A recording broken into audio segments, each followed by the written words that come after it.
Well, 2 hours ago we just saw Tomorrowland, so we're going to give our review. All right. Okay. Now, Salim, you go first. Okay. What were your expectations going into Tomorrowland?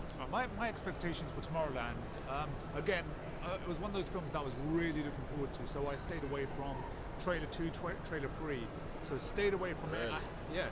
I just wanted, because of the first trailer that I saw, I was just so excited about it that I wanted to remove. I just wanted to keep away from the other trailers from, spoiling any of the film.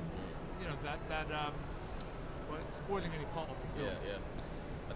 I definitely went into it with like, I saw it up until trailer 2 maybe, and it definitely got the sense of magic from it, like a classic Disney film, a sort of wonderment film. That's what I thought from the trailers. Yeah, you're right. That's how it actually felt. Like a great adventure, like a great ride. But did it live up to it for you, sir? All right, okay.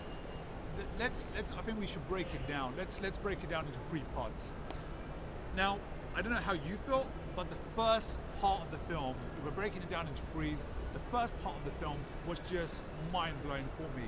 It really did take me on that adventure, as you said, that magical journey. There's a lot of things that I don't want to say, and I really want to say them. You see this in the trailer anyway.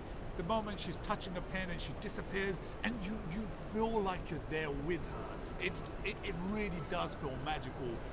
I mean, how did you feel about that? You definitely kind of get lost in it and imagine yourself in that situation. It is like those sort of fantasies that you have as a kid.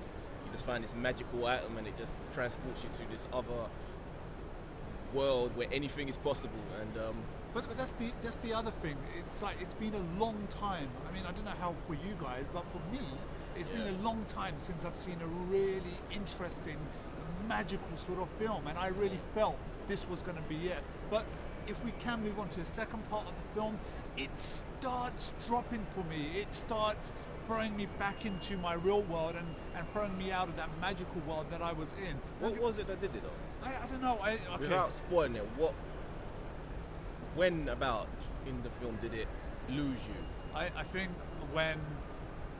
when she starts running and finding out that, I mean, it's in the trailer, when she starts running away and there's people chasing her, whatever these people are, when they start chasing her and this chase starts, you're still kind of with it. Yeah, grinning androids. Yeah, really dodgy. Okay. No, I like the androids. For me, it fell apart once they got to Tomorrowland. I think the build-up to Tomorrowland, the actual place, doesn't live up to expectations.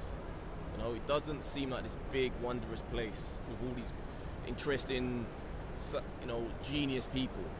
Basically, did you ever watch A Town Called Eureka? I vaguely remember Eureka. That's basically what this place is. So that's what I'm imagining in my head, that A Town Called Eureka is Tomorrowland, the TV show, and this is a film about a girl trying to get into Eureka. That's basically what this is, to a T. But that's just me. Okay, well, look, so it starts falling apart for me anyway in the second part, and then the third part of the film more or less just collapses. I want to get up. There's a few films that this was one of the, that I wanted to get up for a loo break. This was one of those films. The third part threw me out of the film completely. Now, I even wanted to get a drink. I don't really like to spend too much money at the cinema, but I was willing to buy Maltesers or whatever it took, because I needed a coffee just to keep me awake. I don't for a second want it to sound like it was a bad film, that it was terrible.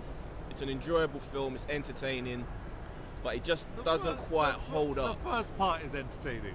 Yeah. It doesn't quite hold up overall. It just kind of loses steam near the end. That's what I feel. Look, I agree. Go check it out. Yeah. Go check it out. It's not one of those films that we completely put our thumbs down on. No way. Go check it out. Go see it. You might enjoy it. All right. You might actually think it's pretty cool. I reckon the bulk of audiences will enjoy it. I enjoyed it overall. Clooney's great. Yeah, he's actually a lot of fun in it. The blonde chick, I forget her name. I write her name above.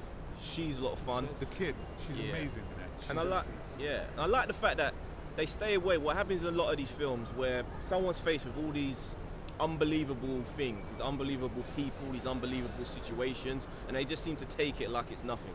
And I like the fact that this chick, the main character, she's always completely stunned and surprised, a real reaction. That's a pretty good Yeah. point. She is. A lot of films, they just leave that out. They just don't have that. And she just always was like, what the hell is that? And oh my God, like, and it kept it believable. I will say this. I think if you're taking your kids to watch it, I personally think they're going to enjoy it. I think they're gonna go on this magical journey and want to see Tomorrowland. They're going to have a lot of fun with it. If we were going to break it down to a review, a 5-star review, I'll give it a 3-star review. I think you may just actually enjoy the film, but at the same time, your kids will. I think your kids will love it. I think the first half is strong enough that I'll give it 4. Really? Just for that. Yeah, I think I enjoyed myself so much up until they get to Tomorrowland. 4 stars. Yeah, up until Tomorrowland, it was. I was Still quite a bit. I don't know, man. I just feel that if a film doesn't carry you all the way through. Yeah, but then that's a 5-star film. No, but if it doesn't carry you all the way, then it doesn't even deserve a 4, man. And honestly, look. But then it would have been a 5. So what? A couple of weeks ago, you rated Avengers 4 I did. stars.